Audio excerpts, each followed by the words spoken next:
de la Universidad Manuela Beltrán, muy buenas tardes. Profesor, muy buenas tardes. Este video es referente a la actividad número 2, características ABA en los escenarios de nuestra práctica docente.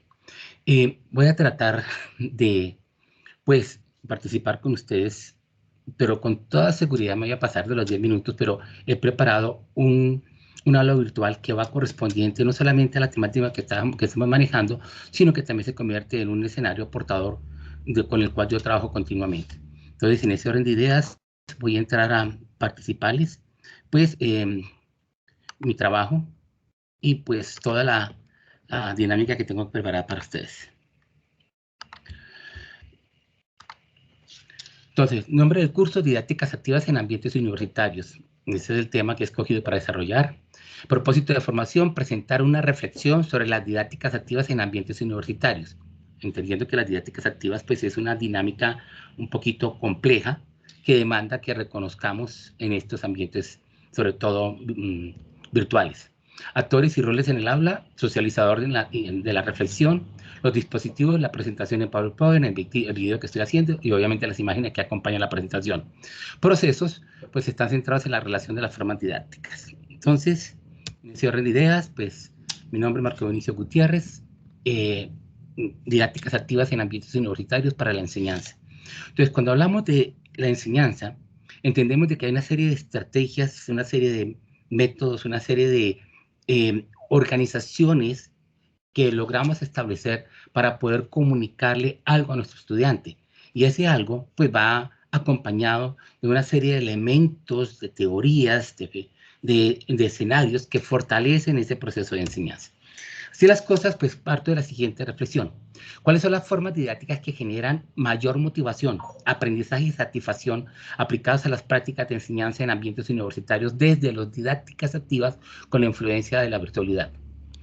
En ese orden de ideas, pues vamos a hablar de unas formas didácticas, vamos a hablar de escenarios que generan motivación no solamente al pupilo, sino también al docente, y vamos a entender de que hay una serie de aprendizajes que deben generar satisfacción y que esa satisfacción, esos aprendizajes se generan a través de una serie de prácticas que están enmarcadas en las didácticas activas con la gran influencia que tiene la virtualidad. Hay unas preguntas de reflexión. ¿Quiénes enseñan en la escuela? ¿Qué métodos didácticos se emplean para enseñar? ¿Cómo se reconoce a un buen o mal docente? ¿Cómo dirigir las actividades que enseña? Bueno, vamos a hacer un pequeño recorrido a nivel de esos escenarios didácticos a través de la historia. Por ejemplo, Platón describió la mayéutica socrática como su elemento didáctico para poder comunicar sus aprendizajes y sus enseñanzas. Ojo, sus aprendizajes, lo que él recibía, entendía y comprendía, y después sus enseñanzas. Los evangelistas igualmente relataban los métodos enseñados por Jesús en sus ejercicios de transmitir información. Los teólogos en la Edad Media emplearon todo lo que tenía que ver con lo que era la referenciación de la lesión y la controversia. Por otro lado, los caballeros feudales utilizaban siempre la simulación de la guerra como un escenario didáctico para poder enseñar, en este caso, cómo comportarse, cómo desarrollar una propuesta de trabajo o de compromiso para defender algo. Los pintores, los cantores y los jugadores, desde la lógica didáctica, aprendieron desde una práctica autodidáctica o en talleres. Los artesanos, pues básicamente se formaron mediante esos contratos de aprendizaje que se organizaban a través de los gremios. Los juristas y abogados, como lo hacen actualmente todavía, utilizaron los métodos de caos. Y los entrenadores de la actividad física, los docentes de la actividad física y los docentes que estamos en este momento ejerciendo, han desarrollado el método frontal tradicional. Bueno, cuando nosotros hablamos de los procesos de enseñanza, nosotros entendemos de que hay una serie de situaciones que condicionan el aprendizaje. Esas situaciones están referenciadas desde dónde estoy, cómo estoy, con qué estoy. En este caso, si estoy hablando de la virtualidad, pues qué recursos voy a utilizar, por cuánto tiempo los voy a utilizar, cuál va a ser el nivel de afectación que nuestros estudiantes van a tener para poder interactuar como tal. Entonces, nosotros los docentes tenemos que organizar una serie de procesos, tenemos que crear una serie de dinámicas que a través de las herramientas virtuales podamos literalmente conectar a muchachos.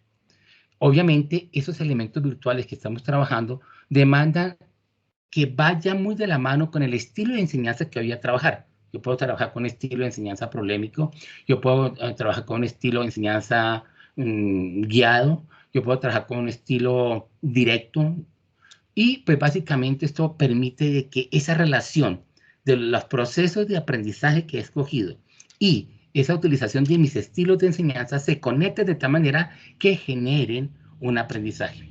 Así las cosas, entonces, entendemos de que hay unos ambientes de enseñanza que tengo que entender y comprender para poder, primero, cualificarme, segundo, manejarlos, en este caso, todos los elementos de la virtualidad que van o que corresponden al tema que estoy manejando, y de esa manera sí, centrarme en esa propuesta de enseñanza.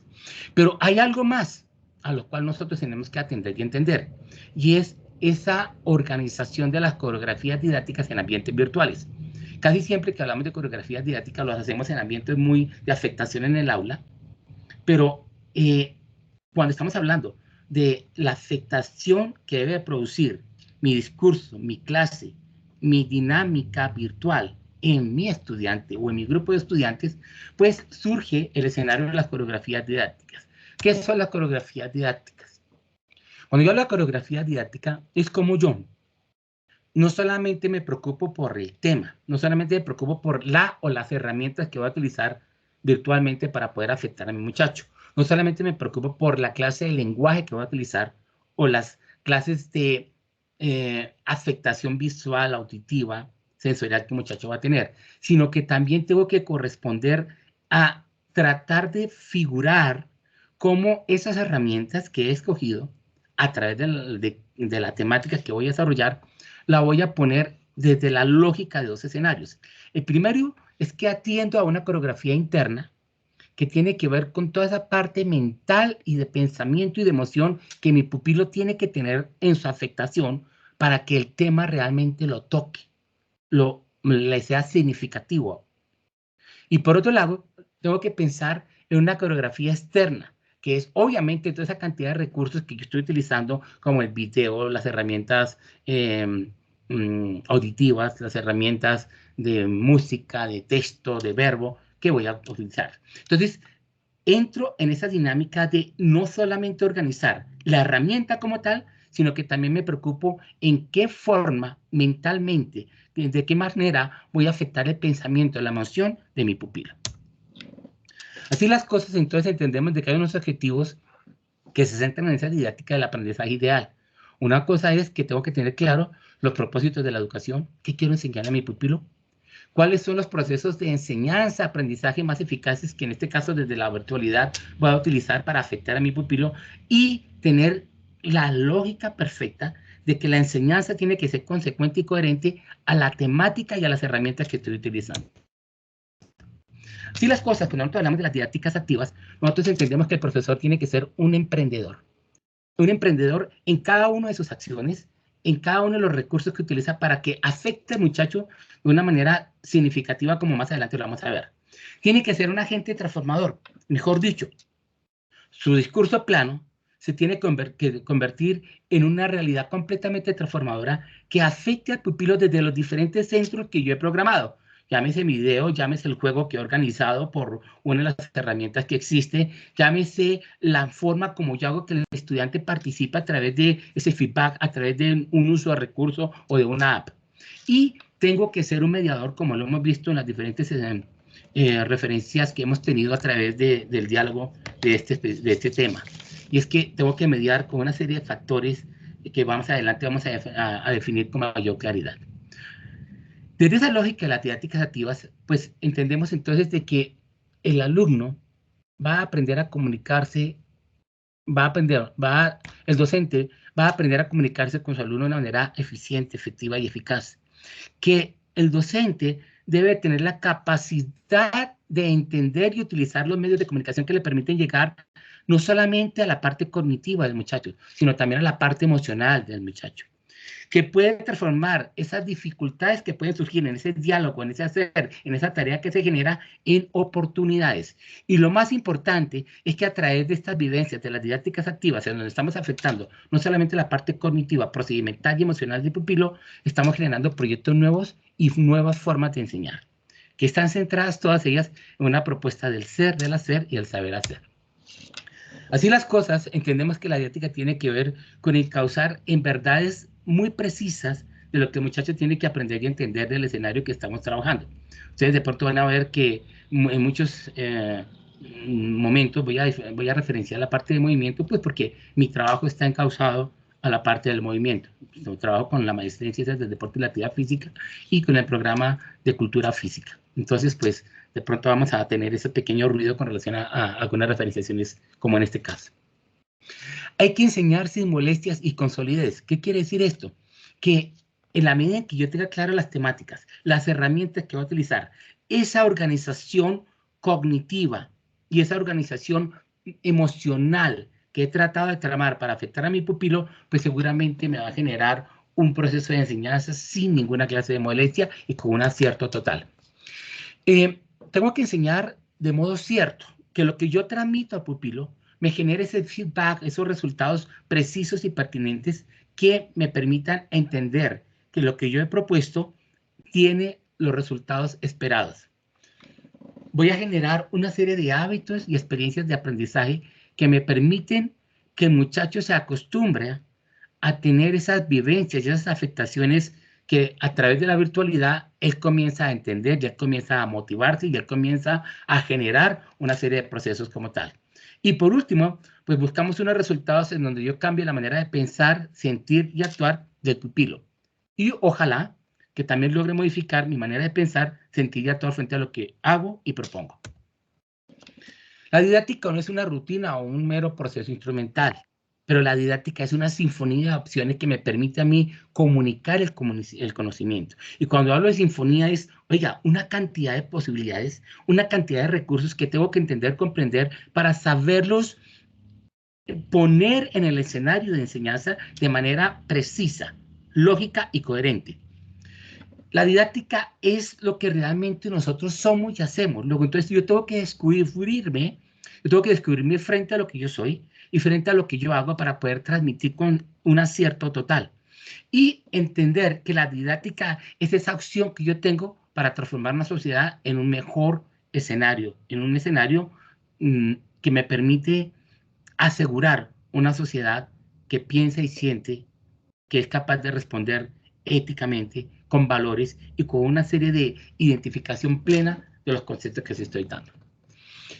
Cuando nosotros vemos la didáctica como ciencia aplicada, pues entendemos de que hay un objeto de estudio desde esa ciencia, que hay una serie de procesos de enseñanza-aprendizaje que me permitan tener una finalidad y una intencionalidad muy clara, y de esa manera entender de que voy a sembrar, que voy a desarrollar una calidad de los procesos educativos.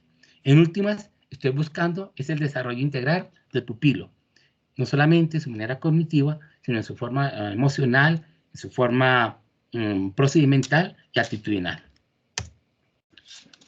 Cuando hablamos de esas didácticas activas, entonces entendemos de que hay una construcción pedagógica. Entonces nos situamos en ese transformar procesos didácticos desde los espacios de enseñanza, que en este caso son los espacios virtuales, en presentar unas coreografías didácticas que me permiten a mí centrarlas, definirlas y a través de eso desarrollar mi sesión de clase. Y obviamente desarrollar una propuesta emocional, tema versus desempeño, desde la didáctica integradora. Entender de que cuando yo administro la didáctica, pues tengo que hacer una intervención precisa, organizada, extremadamente fluida con el pupilo, que tengo que hacer una construcción del conocimiento a través de las herramientas que decida articular con el lenguaje apropiado y sobre todo incorporando el factor emocional. Ojo, no solamente el mío, sino el que debe llegarle al pupilo. Entonces, debe haber ciertos temas, cierta articulación con lo que el muchacho está viviendo en su realidad que le permita acentuar esa emocionalidad frente a lo que va a aprender, entender y finalmente desarrollar. Y entender de que hay una serie de espacios de clase que están siendo afectados por las diferentes herramientas que estoy utilizando virtualmente. ¿Cómo se debe asumir la didáctica y cómo se debe vivir la didáctica? Yo debo asumir la didáctica participando, comunicándome con diferentes estrategias, pensando qué voy a hacer, cómo lo voy a hacer, dónde lo voy a hacer, sintiendo las afectaciones que voy a provocar yo y en ellos, y obviamente actuando con coherencia. Y por el otro lado, tengo que vivir la didáctica pensando en que voy a trabajar con seres humanos y que eso demanda que saque mi humanidad a relucir, que tengo que entender que el desarrollo temático que estoy desarrollando, tengo que estar lo suficientemente cualificado para desarrollarlo, o si no, no debo acercarme a ese escenario. Y que hay una serie de gestiones que me permiten a mí articular las propuestas de manera pertinente y coherente. Me explico. Por ejemplo, el aparato que voy a utilizar, el computador, las apps que voy a asociar, las diferentes estructuras dialógicas que voy a desarrollar, las diferentes imágenes que voy a utilizar, los diferentes videos que voy a utilizar. Esa es la clase de gestión y se demanda que haya una preparación. Esto, si lo coloco, si lo organizo de manera adecuada, si lo dialogo, si lo comunico de manera adecuada, seguramente voy a generar unas expectativas y voy a pensar en la innovación que no solamente yo voy a tener, sino que mi pupilo va a tener. En últimas, ¿qué busco? Generar expectativa, interés y motivación. Cuando yo estoy en el ambiente virtual, yo tengo una tipología en la cual yo puedo desarrollar muchas opciones. Una es la clase dirigida, que frente a mi computador veo cómo mi pupilo está desarrollando la sesión que yo he organizado. Entonces, esa práctica seleccionadas por mí me aseguran el desarrollo emocional del pupilo, la moderación social, el desarrollo intelectivo, que a su vez ese desarrollo emocional desarrolla sentimientos, que ese desarrollo intelectivo desarrolla procesos de pensamiento y esa moderación social desarrolla nivel de adaptación. Pero por otro lado, entendemos que hay unas clases importantes en términos de que yo oriento mi sesión de trabajo, pero entonces aquí las prácticas son más libres. ¿Qué quiere decir? Que ya no son solamente seleccionadas por mí, sino que mi pupilo puede interactuar con el diálogo de esta clase de actividades que estoy haciendo. Entonces, se pueden reflejar actividades deportivas, lúdicas, artísticas, que corresponden a fortalecer las capacidades psicomotrices, las capacidades de liderazgo, las capacidades de participación. Todo esto me asegura una salud física, mental y un gran equilibrio emocional. Y por otro lado, otro tipo de clase donde yo estoy un poco más distante frente a lo que el pupilo está haciendo de acuerdo a las afectaciones, son las prácticas libres que yo genero a través de esas clases supervisadas. El pupilo comienza a desarrollar algo con unas herramientas que yo le doy de acuerdo a una serie de propuestas. Entonces, mi pupilo, mi estudiante, va a tener una marcada desarrollo de la creatividad, va a desarrollar su imaginación, va a tener un nivel de socialización e interacción con los diferentes actores del proceso y va a tener un gran nivel de placer y armonía en lo que hace. En últimas, vamos a encontrar un desarrollo total en la parte física, emocional, en la parte social y obviamente en la parte afectiva del muchacho. ¿Cuáles son las condiciones para transformar la didáctica? Cuando yo estoy haciendo una transformación didáctica, pues sí, obviamente tengo que reconocer qué herramienta didáctica, qué herramienta virtual voy a utilizar con una serie de acentos didácticos. Pero para eso yo tengo que buscar primero cuáles son las necesidades de mi pupila. Y a través de esas necesidades reconocer cómo voy a ser lo suficientemente innovador para afectarlo. ¿Qué va a pasar? Que voy a generar expectativas, voy a hacer un proceso de gestión y voy a lograr cuantificar las diferentes acciones que se hacen. De la misma manera, voy a generar intereses, voluntad de cambio y un gran nivel de iniciativa. No solamente mío, porque tengo que tenerlo, sino de mis pupilos también. A través de ese proceso profundo de la didáctica y esa dinámica de uso de recursos, pues voy a sensibilizar a mi pupilo, voy a generar un nivel de convencimiento y un nivel de compromiso con lo que estamos haciendo y siendo, con lo que estamos haciendo y siendo.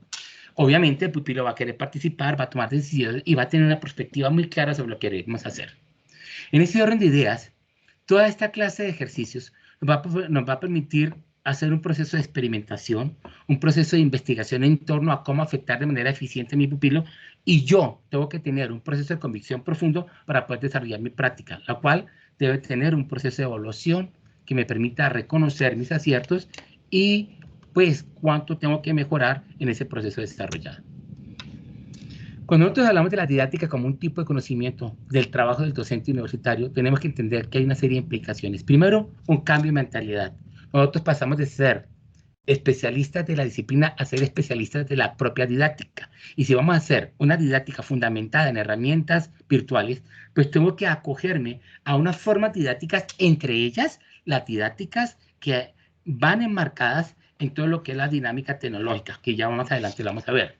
Igualmente, nosotros tenemos que abrir una serie de espacios para socializar esas experiencias innovadoras en donde mis muchachos, mis estudiantes y yo tengamos la posibilidad de reconocer qué estamos haciendo y cómo estamos realmente aprendiendo y entendiendo una serie de propuestas de enseñanza. Aquí, la invitación a que no tengamos clases monotemáticas, en donde voy a hablar, por ejemplo, de las aulas, o donde voy a hablar, por ejemplo, de el funcionamiento cardíaco, o donde voy a hablar del VO2 a nivel de intercambio de respiración. No, yo tengo que pensar en clases politemáticas. ¿Por qué? Porque yo no solamente estoy afectando la cognición del pupilo, sino que también estoy afectando la emocionalidad del pupilo, su manera de pensar, su manera de sentir y su manera de actuar. Entonces nos centramos ahora en hablar de esas formas de desarrollar la didáctica en el espacio de la virtualidad, entendiendo de que también vamos a hablar de manera, ¿qué digo yo?, dinámica sobre la forma didáctica virtual. Didáctica emocional. Entonces, cuando nosotros hablamos de esa didáctica emocional, que es una forma extremadamente hermosa, pues es cuando yo logro conectarme con la emocionalidad de mi pupilo. Es cuando yo logro entender cómo sensorialmente mi pupilo se afecta en su manera de pensar, sentir y actuar. Y que para eso he generado un uso de herramientas que con toda seguridad él o se va a sentir feliz, o se va a sentir triste, o se va a sentir campeón, o se va a sentir perdedor, etcétera, etcétera, etcétera. Aquí es importante entender qué clase de herramientas voy a utilizar, qué clase de recursos virtuales voy a utilizar para llevar ese proceso de enseñanza con claridad y pertinencia. Entonces, ¿qué orden lógico le voy a dar a ese nivel de interacción para que el pupilo tenga la experiencia de lo vivido y a través de esa experiencia de lo vivido él pueda sacar una referencia de aprendizajes?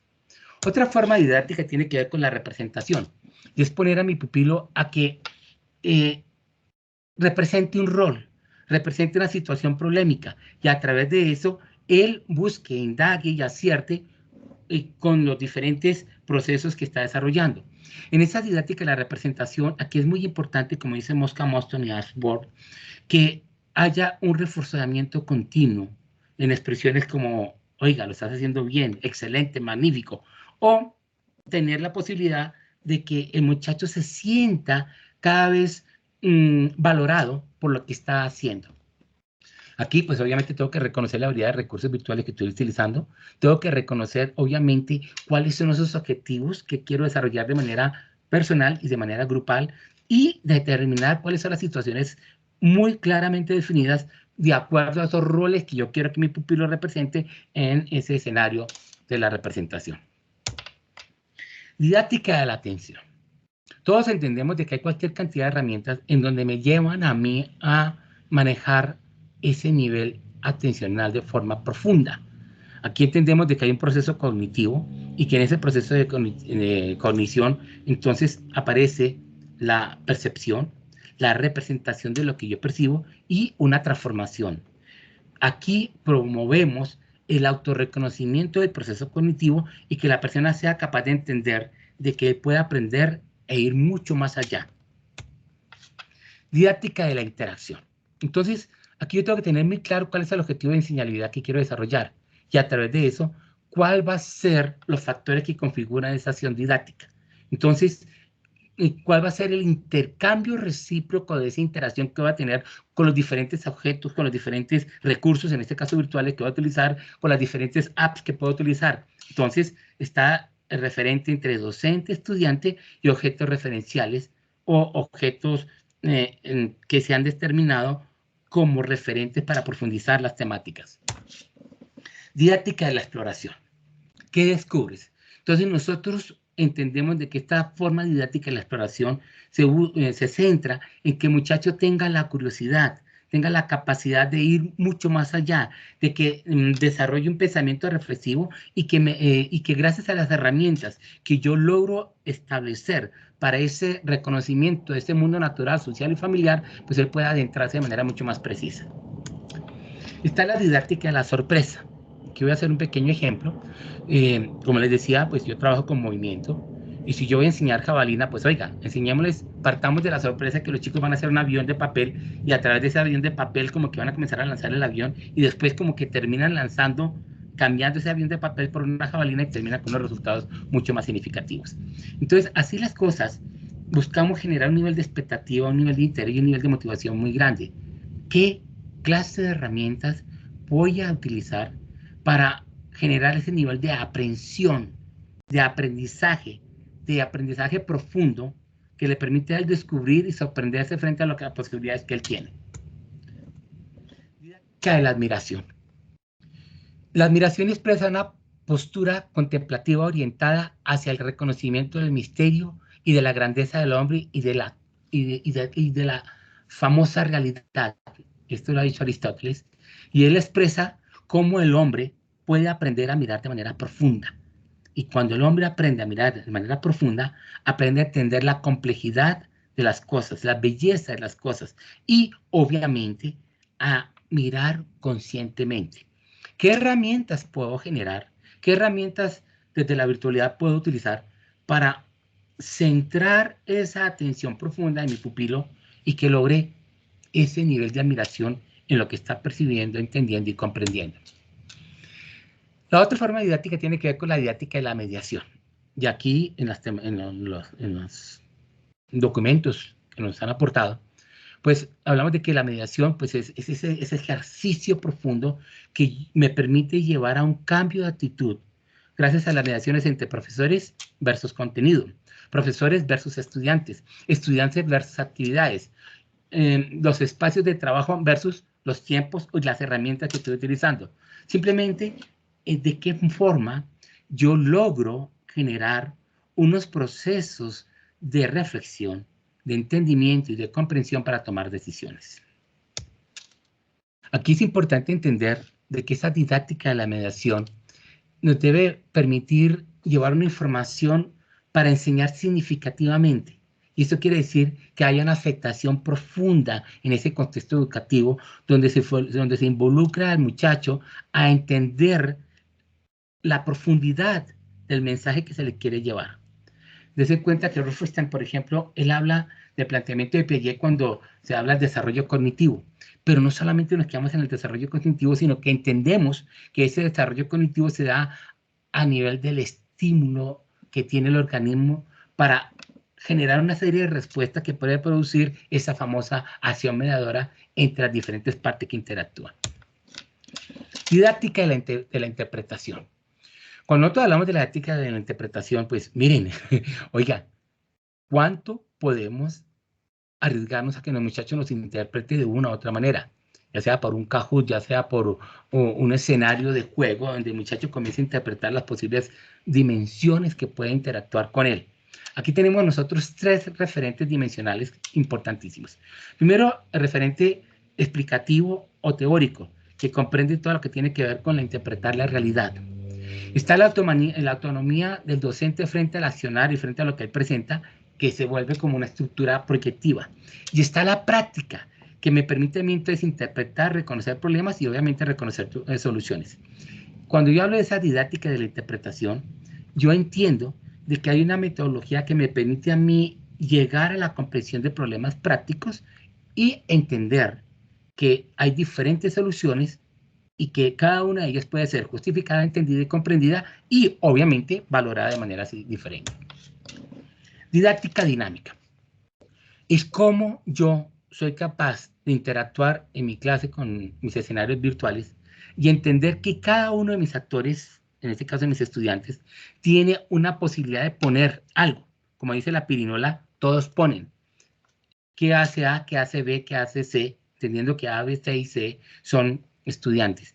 Y cómo cada uno con sus ideas, con sus aportes, con sus acciones, pues determinan la evolución de una realidad y el entender una temática específica. Didáctica virtual. Esta es otra forma didáctica que se cuenta que estamos viendo como las formas generales y ahora aterrizamos en la didáctica virtual específicamente. Entonces, aquí entendemos de que hay una manera de acceder al trabajo desde los ambientes virtuales donde nos permite enseñar, comunicar, trascender y sobre todo llevar al muchacho a desarrollar una serie de competencias que lo haga mucho más efectivo, más eficiente. Nosotros, si somos lo suficientemente lógicos en qué clase de herramientas voy a utilizar para potencializar el mensaje de enseñanza, el diálogo de enseñanza, el lenguaje de enseñanza, seguramente nos vamos a hacer mucho más oportunos y mucho más eficientes. Por eso el llamado a que entre más riqueza tengamos nosotros en el reconocimiento de las diferentes herramientas virtuales, con mayor seguridad vamos a poder aportarle mucho más a nuestro estudiante y hacer que nuestro saber sea mucho más significativo en nuestros pupilos. Hay unas características que generan ese trabajo virtual y es que hay un trabajo autónomo por parte de los estudiantes donde él tiene que llegar a entender y comprender una serie de situaciones que hemos propuesto.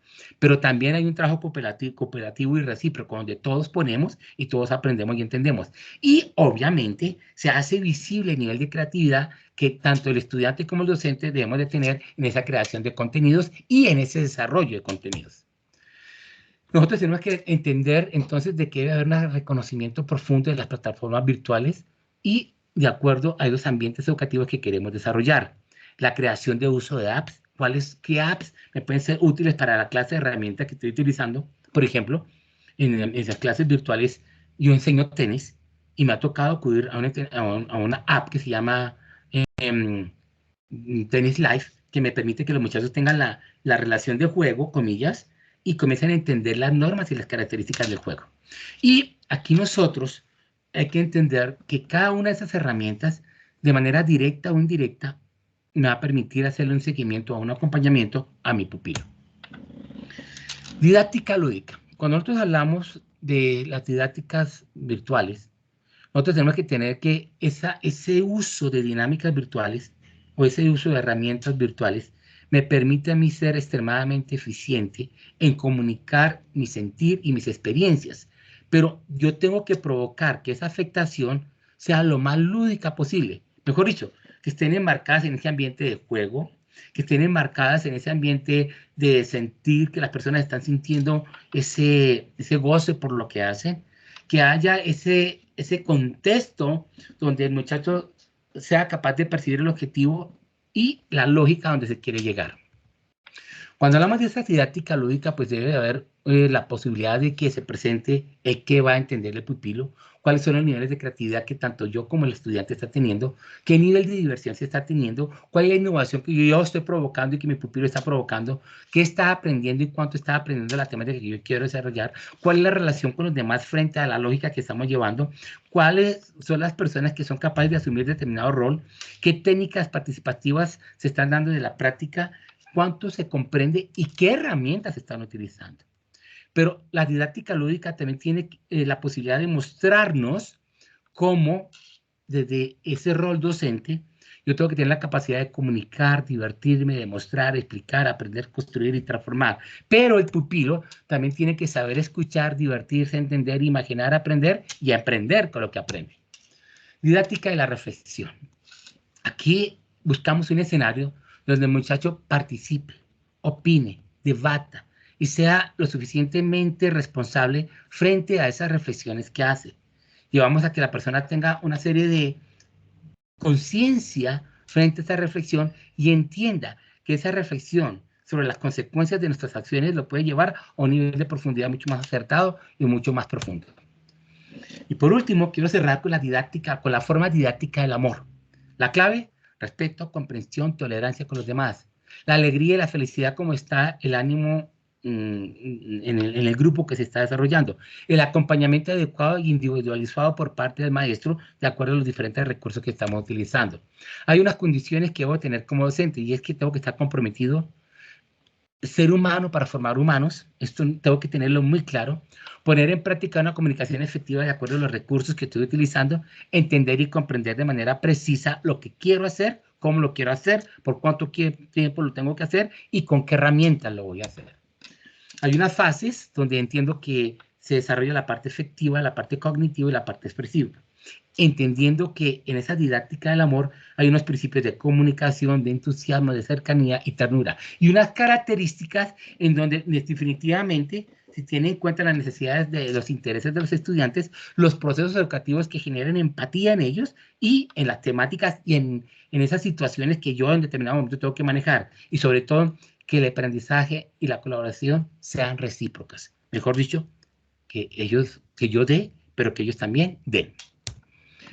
La didáctica debe ser integradora del ser, del saber hacer, del saber y el saber hacer. Para una didáctica pertinente hay que darse el tiempo suficiente, amando lo que se es y lo que se hace. Muy bien, ahora quiero responder las preguntas. Considera que en el aula virtual hay diferencias visibles en cuanto a los dispositivos y procesos con respecto a un aula presencial. Yo diría que sí, porque el aula virtual me permite a mí tener muchísimos recursos siempre y cuando yo los conozca, reconozca la profundidad del tema y cómo articular esas herramientas didácticas para hacer esa gran diferencia de mi clase presencial. Ahora, en el aula presencial yo tengo el diálogo, el ejemplo y como el momento coincidente que me hace responder y desarrollar mi propuesta. Pero desde la virtualidad yo ya he tenido que planear, organizar los diálogos, organizar las herramientas y como acercarme a la posible respuesta que mi pupilo va a tener. ¿Qué dispositivo facilita la comunicación y los procesos de construcción del conocimiento en el aula analizada? Bueno, dispositivos, todos aquellos que me permitan a mí una interacción con el tema. Pero ojo, desde la lógica que les he querido presentar hoy desde las didácticas activas, en donde esos dispositivos me faciliten una comunicación asertiva en las herramientas, en la parte externa con la cual yo voy a afectar a mi pupilo, pero también con esa parte interna, su emoción, su manera de pensar, su manera de sentir. Y si yo logro interactuar con la parte externa y interna de mi didáctica, seguramente voy a hacer que la construcción del conocimiento sea mucho más oportuna y sobre todo mucho más profunda. Muchísimas gracias a todos ustedes.